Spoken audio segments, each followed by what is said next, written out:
ये घालमेल करके दो पार्टियां एक साथ होकर के लड़ने का, बैसाखियों के सारे चुनाव लड़ने का काम बंद करो। खीमसर की सीट खाली है, क्या आप वहाँ से मैदान उतरना चाहेंगे बीजेपी लड़ाई? नहीं, अभी ऐसा कोई चर्चा इस बारे में नहीं हुई है।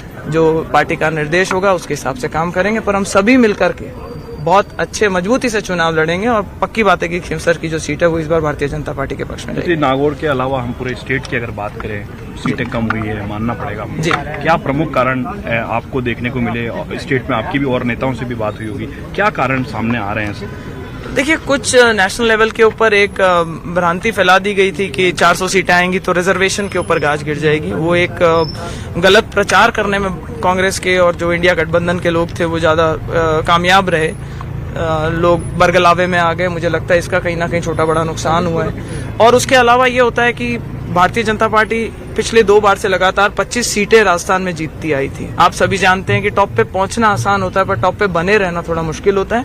लेकिन फिर भी मैं ये कहूंगी कि अच्छा नतीजा रहा है, वोट परसेंटेज की टर्म्स के अंदर अच्छा रहा है। अगर कहीं कमी हुई है तो उसको सुधारने के अंदर बीजेपी जो है वो बहुत सक्षम पार्टी है। हम अच्छे से उसका संज्ञान लेते हैं और अपनी जो भूल होती है उसको मान करके और उसके ऊपर बिल्ड करके और पॉजिटिव वे में उसको काम करना चालू करते हैं। भाषण हुआ था सचिन पायलट का, उन्होंने कहा कि आपकी पार्टी को अहंकार हो गया था, आपने 400 पार का नारा अहंकार था, इसलिए आप लूज किए। विपक्ष है, उनकी तो ड्यूटी है कुछ ना कुछ बोलना है, पर बात अहंकार का नहीं है। जहाँ पे हमारे प्रधानमंत्री खुद बोलते हैं कि मैं प्रधान सेवक हूँ, तो वो अहंकार के रूप में नहीं बोलते।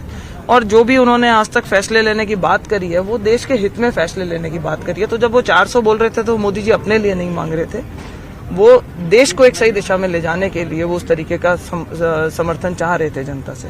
और मुझे बहुत खुशी है इस बात की कि वो तीसरी बार लगातार प्रधानमंत्री बने और मुझे पूरा विश्वास है कि हमारा भारत नई ऊंचाइयां उनके नेतृत्व के अंदर नई ऊंचाइयां छू। आरएसएस भी हमलावर है। ये विपक्ष ने बात नहीं की है, ये आरएसएस भी हमलावर है। इंद्रेश कुमार ने भी यही बात कही थी कि तुमको घमंड हो गया था, उनको 241 पर रोक दिया है।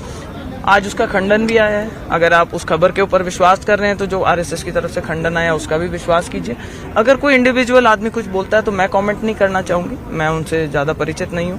लेकिन अगर आरएसएस ने अपने संगठन के तौर के ऊपर अगर एक उन्होंने अपनी प्रतिक्रिया दी और ये बोला है कि भाई इस तरीके की कोई बात नहीं है, तो हमें उसको भी संज्ञान में लेना चाहिए। मैंने अभी आपका जवाब दिया था इस चीज का कि पार्टी जो फैसला करेगी अच्छा फैसला करेगी। हमारा लक्ष्य ये है कि खीमसर की सीट इस बार भारतीय जनता पार्टी के खाते में। Thank you.